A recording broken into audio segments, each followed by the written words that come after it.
Bom dia, boa tarde, boa noite, boa madruga para quem ainda madruga. Galera, hoje nós vamos continuar a aprofundar um pouquinho as nossas compreensões sobre pré-história. O tema dessa semana é pré-história e sustentabilidade, certo? Vocês devem ter visto que o eixo norteador dessa semana de todos os professores é natureza e sociedade. Então, dentro desse eixo, eu escolhi essa temática para a gente aprofundar pré-história, tá certo? Então, lembrem que semana passada a gente já deu início aos nossos estudos sobre pré-história e hoje a gente vai aprofundar sobre o viés dessa relação entre pré-história e sustentabilidade, belezinha? Se não leu ainda o resumo da aula, vá lá ler, porque esse vídeo é só um vídeo de esclarecimentos, tá? Então, é imprescindível, é necessário que você leia o resumo com muita atenção, belezinha? Então, vamos lá.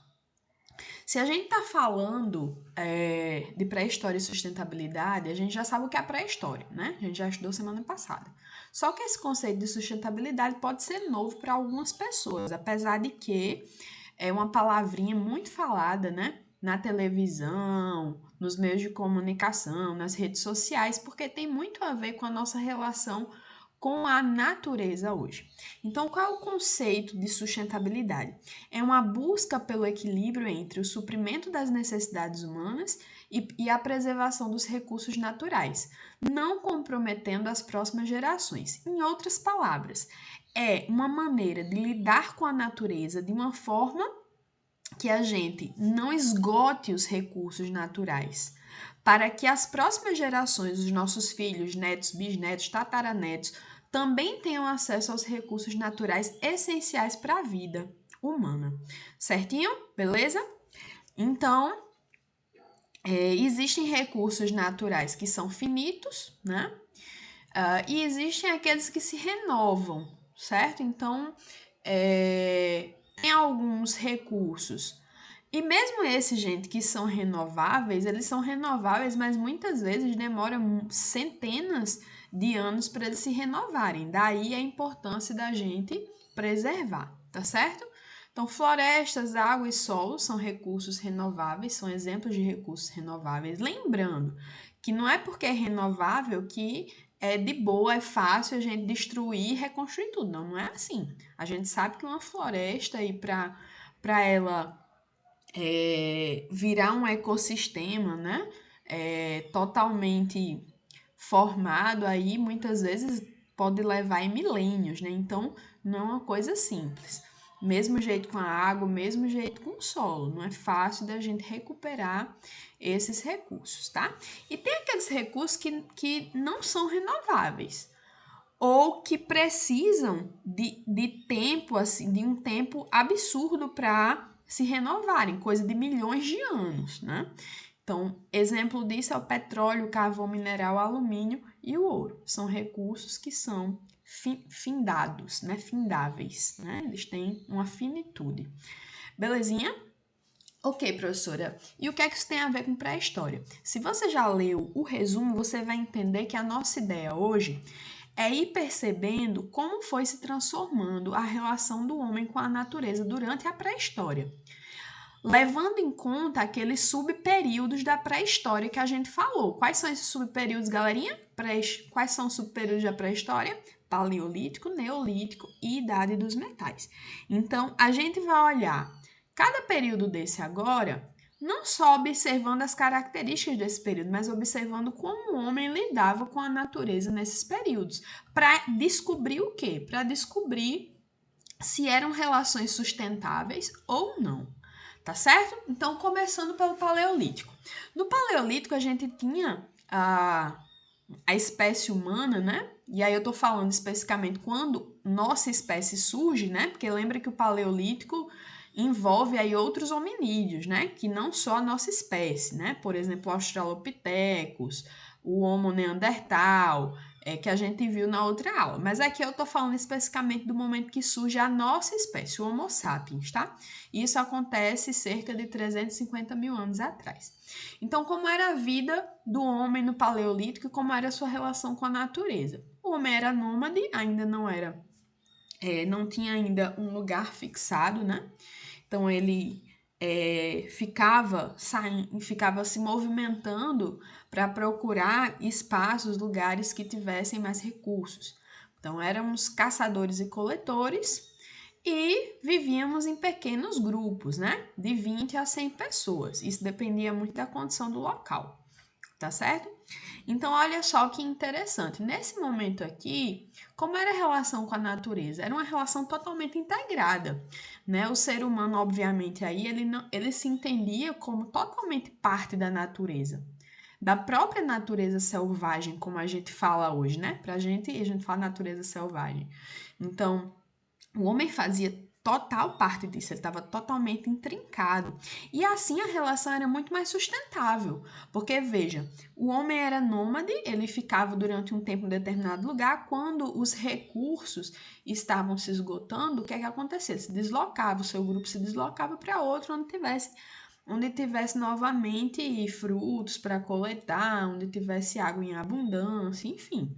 Então, era uma situação na qual o ser humano se deslocava em pequenos grupos, dando a possibilidade da natureza se recuperar.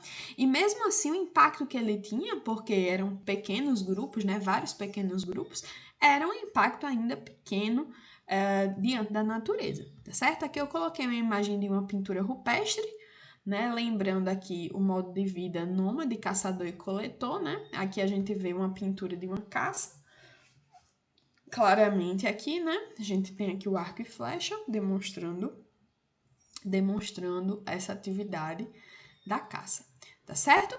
Próximo período. Galera, o próximo período é um período de transformação. E por que é um período de transformação? Porque a gente tem uma coisa espetacular que transforma a forma como a gente se organizava, que é a Revolução Agrícola. Então, durante o Neolítico, qual é a coisa mais importante que a gente tem? A Revolução Agrícola, que é basicamente o momento no qual o ser humano aprende a cultivar a terra, ou seja, aprende a agricultura, certo? E isso ocasiona uma transformação total na forma como a gente se organiza, né? Porque o ser humano começa agora a interferir na natureza, né? Antes ele caçava e coletava, antes ele coletava os frutos, agora ele começa a aprender a plantar isso. Então ele começa a transformar realmente o ambiente que ele vive. É o que a gente chama de natureza humanizada, né? Ou seja, é a natureza que sofre aí um impacto da ação humana, é transformada pelo homem, certo? Então, nesse momento, o ser humano, aqui tem uma imagem representando isso, né? Já vai domesticar animais, já vai aí, ó, fazer agricultura, você tem criação de animais, você tem já a construção de abrigos, e uma coisa muito importante desse momento, que é o quê? O aumento do número do grupo, né? A gente começa a ter as chamadas aldeias neolíticas, formadas por muito mais pessoas do que antes, né? Então, a população começa a aumentar porque começa a ter mais garantia de quê? De alimento com a agricultura, tá certo? Esse eu diria que é um momento no qual o homem começa não a se distanciar realmente da natureza, mas começa a fazer uma diferenciação entre a natureza selvagem e a natureza humanizada, ou seja, uma natureza que é transformada pelo homem, né? Uma natureza que é domada, vamos dizer assim, né? Até no sentido, por exemplo, da domesticação e criação de animais, tá certo? E uma visão muito forte também da natureza como algo para ser aproveitada pelo homem. Então, é o início aí um pouquinho dessa consciência que foi ficando muito aprofundada ao longo do tempo e hoje é perigosa, porque a gente não pode entender a natureza como somente algo que é para a gente explorar e esgotar, né? Isso é o contrário de sustentabilidade, né? Então a gente precisa, o grande desafio hoje da gente, por isso que a gente está vendo tantas transformações, inclusive climáticas, é justamente a gente conseguir utilizar os recursos naturais que a gente precisa utilizar, porém tentar fazer isso com o menor impacto na natureza, né? Por fim, a gente tem a Idade dos Metais. A Idade dos Metais é um momento crucial, né, nessa relação entre homem e natureza. Por quê?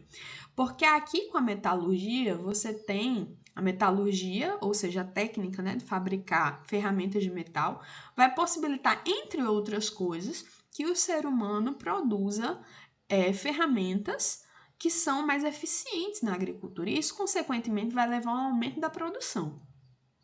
O aumento da produção leva, consequentemente, ao aumento populacional. E aí você vai ter o surgimento das primeiras grandes civilizações, certo? Como, por exemplo, tá? Coloquei aqui para vocês, como, por exemplo, as civilizações que vão se instalar nessa área aqui da Mesopotâmia. Observe a proximidade com os rios Tigre e Eufrates, não é à toa. Essa proximidade facilitava o acesso a terras férteis, né, porque eram banhadas pela água, e, obviamente, também o acesso à água para a irrigação dessas plantações. Então, não à toa, essas primeiras civilizações elas vão se instalar nesses lugares próximos a grandes rios, né? E isso acontece no Oriente Médio, né? Aqui é o Oriente Médio Antigo, certo? Então, as primeiras grandes civilizações vão ser justamente nessa região do Oriente Médio, que vai ser, espero que dê para a gente falar nas próximas aulas sobre essas primeiras grandes civilizações. Finalmente, com o surgimento das primeiras grandes civilizações, aí sim a gente tem cada vez mais um certo afastamento do homem em relação à natureza, né? Esse aprofundamento da ideia de natureza selvagem e natureza humanizada. Ou seja, um afastamento maior, porque o homem começa a construir grandes cidades e essas cidades vão não é que necessariamente geograficamente se afastando da natureza, mas vai se fechando em relação à natureza, né? A natureza vai sendo vista como aquela parte selvagem, que inclusive causa medo por causa dos animais, dos predadores e tal, e a cidade como aquele lugar seguro, né? Mas que é um lugar inventado pelo homem, criado pelo homem, que é alvo e consequência da ação humana, né? Então, entendo aí a idade dos metais como um ponto muito forte nessa transformação na forma do homem lidar com a natureza, de ver a natureza. Então, a gente poderia dizer que aqui há um aprofundamento, né, dessa distância entre homem e natureza, certo? Isso a gente sabe que vai se aprofundar, né, ao longo do tempo. Em outros momentos a gente se reaproxima, mas em outros momentos a gente tem um afastamento cada vez maior. Nessa sociedade que a gente vive, industrial, tem gente que às vezes não sabe de onde vem coisas básicas, né? Alimentos básicos, né? Para você ter uma noção de como a gente se afastou tanto da natureza, que às vezes os pais levam os filhos para ver uma galinha colocando ovo, para ver hortas, porque para eles aquilo ali é algo totalmente fora da sua realidade na cidade, né? Então, para você observar como a gente se distanciou até da origem, né, dos nossos alimentos, né? A gente come um frango muitas vezes e fica muito difícil às vezes fazer a relação do que é aquele frango, do que foi aquele frango. Não sei se vocês estão entendendo o que eu quero dizer, né? Então tem gente que realmente se afasta muito, um pouco pensa, né, sobre de onde vêm as coisas que está comendo, né? Então, enfim, galera, a ideia era hoje falar sobre pré-história e sustentabilidade, nesse sentido de analisar os períodos da pré-história e a relação do homem com a natureza ao longo deles, tá certo? No final das contas, a minha intenção é que essas noções de pré-história fiquem mais aprofundadas, né, e a gente possa entender que, de fato, esse conteúdo foi bem trabalhado, né?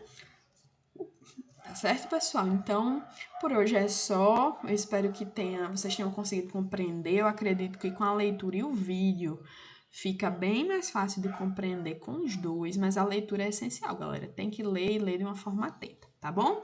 Simbora fazer a atividade agora para fechar essas compreensões e até semana que vem. Cheiro para vocês, se cuidem e fiquem em casa.